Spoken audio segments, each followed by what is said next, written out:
By September, all the vegetation was fast crumbling to a grayish powder, and Nahum feared that the trees would die before the poison was out of the soil.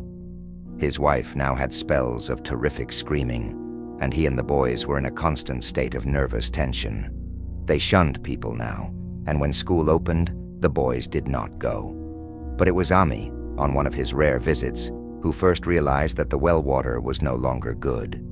It had an evil taste that was not exactly fetid, nor exactly salty, and Ami advised his friend to dig another well on higher ground, to use till the soil was good again. Nahum, however, ignored the warning, for he had by that time become calloused to strange and unpleasant things. He and the boys continued to use the tainted supply, drinking it as listlessly and mechanically as they ate their meager and ill-cooked meals, and did their thankless and monotonous chores through the aimless days. There was something of stolid resignation about them all, as if they walked half in another world between lines of nameless guards to a certain and familiar doom. Thaddeus went mad in September after a visit to the well. He had gone with a pail and had come back empty-handed, shrieking and waving his arms, and sometimes lapsing into an inane titter or a whisper about the moving colors down there. 2 in one family was pretty bad, but Nahum was very brave about it. He let the boy run about for a week until he began stumbling and hurting himself, and then he shut him in an attic room across the hall from his mother's. The way they screamed at each other from behind their locked doors was very terrible, especially to little Merwin, who fancied they talked in some terrible language that was not of Earth. Merwin was getting frightfully imaginative, and his restlessness was worse after the shutting away of the brother who had been his greatest playmate.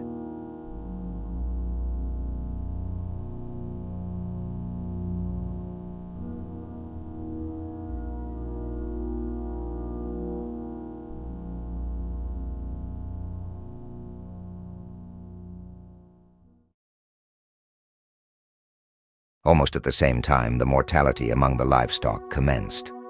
Poultry turned grayish and died very quickly, their meat being found dry and noisome upon cutting.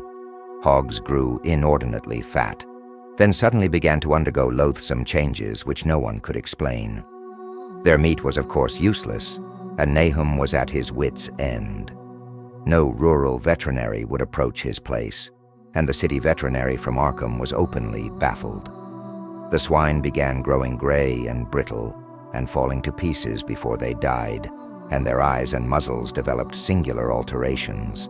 It was very inexplicable, for they had never been fed from the tainted vegetation. Then something struck the cows. Certain areas, or sometimes the whole body, would be uncannily shriveled or compressed, and atrocious collapses or disintegrations were common. In the last stages, and death was always the result, there would be a graying and turning brittle like that which beset the hogs. There could be no question of poison, for all the cases occurred in a locked and undisturbed barn. No bites of prowling things could have brought the virus, for what live beast of earth can pass through solid obstacles? It must be only natural disease, yet what disease could wreak such results was beyond any mind's guessing. When the harvest came, there was not an animal surviving on the place, for the stock and poultry were dead, and the dogs had run away. These dogs, 3 in number, had all vanished one night and were never heard of again. The 5 cats had left some time before, but their going was scarcely noticed, since there now seemed to be no mice, and only Mrs. Gardner had made pets of the graceful felines. On the 19th of October, Nahum staggered into Ami's house with hideous news. The death had come to poor Thaddeus in his attic room, and it had come in a way which could not be told. Nahum had dug a grave in the railed family plot behind the farm, and had put therein what he found. There could have been nothing from outside, for the small barred window and locked door were intact. But it was much as it had been in the barn. Ami and his wife consoled the stricken man as best they could, but shuddered as they did so. Stark terror seemed to cling round the Gardners and all they touched, and the very presence of one in the house was a breath from regions unnamed and unnameable. Ami accompanied Nahum home with the greatest reluctance, and did what he might to calm the hysterical sobbing of little Merwin. Zenas needed no calming. He had come of late to do nothing but stare into space and obey what his father told him, and Ami thought that his fate was very merciful. Now and then Merwin's screams were answered faintly from the attic, and in response to an inquiring look, Nahum said that his wife was getting very feeble. When night approached, Ami managed to get away, for not even friendship could make him stay in that spot when the faint glow of the vegetation began, and the trees may or may not have swayed without wind. It was really lucky for Ami that he was not more imaginative. Even as things were, his mind was bent ever so slightly. But had he been able to connect and reflect upon all the portents around him, he must inevitably have turned a total maniac. In the twilight, he hastened home, the screams of the mad woman and the nervous child ringing horribly in his ears. 3 days later, Nahum burst into Ami's kitchen in the early morning, and in mere absence of his host, stammered out a desperate tale once more, while Mrs. Pierce listened in a clutching fright. It was little Merwin this time. He was gone. He had gone out late at night with a lantern and pail for water, and had never come back. He'd been going to pieces for days and hardly knew what he was about, screamed at everything. There had been a frantic shriek from the yard then, but before the father could get to the door, the boy was gone. There was no glow from the lantern he had taken, and of the child himself, no trace. At the time, Nahum thought the lantern and pail were gone too. But when dawn came, and the man plodded back from his all-night search of the woods and fields, he had found some very curious things near the well. There was a crushed and apparently somewhat melted mass of iron, which had certainly been the lantern, while a bent handle and twisted iron hoops beside it, both half-fused, seemed to hint at the remnants of the pail. That was all. Nahum was past imagining. Mrs. Pierce was blank, and Ami, when he had reached home and heard the tale, could give no guess. Merwin was gone, and there would be no use in telling the people around, who shunned all Gardners now. No use either in telling the city people at Arkham, who laughed at everything. Thad was gone, and now Merwin was gone. Something was creeping and waiting to be seen and heard. Nahum would go soon, and he wanted Ami to look after his wife and Zenas if they survived him. It must all be a judgment of some sort, though he could not fancy what for, since he had always walked uprightly in the Lord's ways so far as he knew. For over 2 weeks, Ami saw nothing of Nahum, and then, worried about what might have happened, he overcame his fears and paid the Gardner place a visit. There was no smoke from the great chimney, and for a moment the visitor was apprehensive of the worst. The aspect of the whole farm was shocking.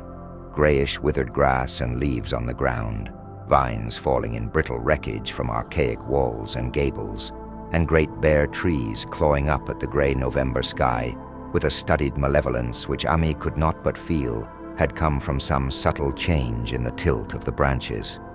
But Nahum was alive, after all.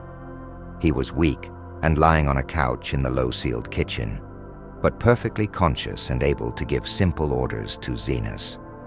The room was deadly cold, and as Ami visibly shivered, the host shouted huskily to Zenas for more wood. Wood indeed was sorely needed, since the cavernous fireplace was unlit and empty, with a cloud of soot blowing about in the chill wind that came down the chimney. Presently Ami saw what had happened.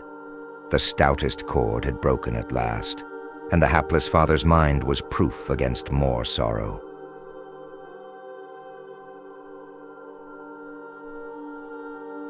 Questioning tactfully, Ami could get no clear data at all about the missing Zenas. "In the well. He lives in the well," was all that the clouded father would say. Then there flashed across the visitor's mind a sudden thought of the mad wife, and he changed his line of inquiry. "Nabby? Why, here she is," was the surprised response of poor Nahum, and Ami soon saw that he must search for himself.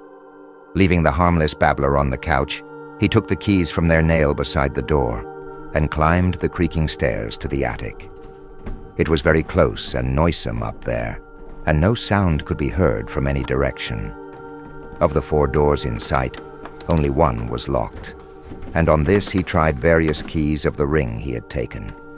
The third key proved the right one, and after some fumbling, Ami threw open the low white door. It was quite dark inside, for the window was small and half obscured by the crude wooden bars, and Ami could see nothing at all on the wide planked floor. The stench was beyond enduring, and before proceeding further he had to retreat to another room and return with his lungs filled with breathable air. When he did enter, he saw something dark in the corner, and upon seeing it more clearly, he screamed outright. While he screamed, he thought a momentary cloud eclipsed the window, and a second later he felt himself brushed as if by some hateful current of vapor. Strange colors danced before his eyes, and had not a present horror numbed him, he would have thought of the globule in the meteor that the geologist's hammer had shattered, and of the morbid vegetation that had sprouted in the spring. As it was, he thought only of the blasphemous monstrosity which confronted him, and which all too clearly had shared the nameless fate of young Thaddeus and the livestock. But the terrible thing about the horror was that it very slowly and perceptibly moved as it continued to crumble.